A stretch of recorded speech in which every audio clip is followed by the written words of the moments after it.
proud to be a teacher, but it is not as easy as it looks, especially when some of your students needs that extra effort to make them understand. Nevertheless, some alternate methods can make learning two-directional, easy to teach and easy to learn. From one of my past experience in teaching, I found my student Dr. Niveda was not performing to her full potential academically.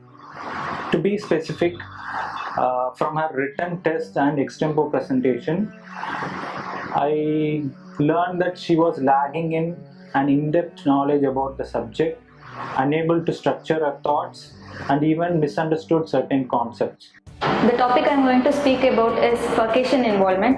So, furcation is a anatomical structure of a multi-rooted teeth where the tooth diverges. So, a tooth can have a trifurcation and a bifurcation. So, furcation involvement is a periodontal condition where the periodontal disease invades into the furcation. To make her better understand the topic and to make her identify what she was lagging at, I actually made her to complete a task named story cards. In this task, I had given her a bunch of cards which is full of pictures related to a particular topic, that's furcation, and I had asked her to read each picture and tell what it conveys. For some cards, she was able to understand what the picture is about and tell me what it is, and most of the times she was put in a state of dilemma, which actually initiated a dialogue between us, and through some guiding questions I was able to make her understand what is the topic about and the concepts are.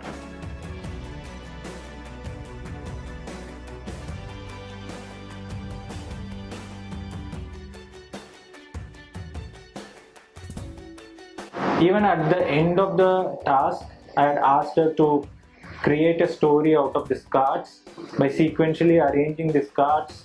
For example, cards related to etiology, then clinical features, then treatment plan, and different treatment plans, by which actually I thought she could develop an idea of structuring her thoughts or knowledge, which would actually help her in our written exams. Hello everyone, today I am going to speak about furcation involvement in molars and its treatment.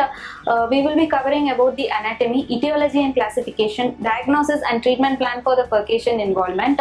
So for a better understanding of the furcation involvement, the proper knowledge of anatomy of the root is mandatory.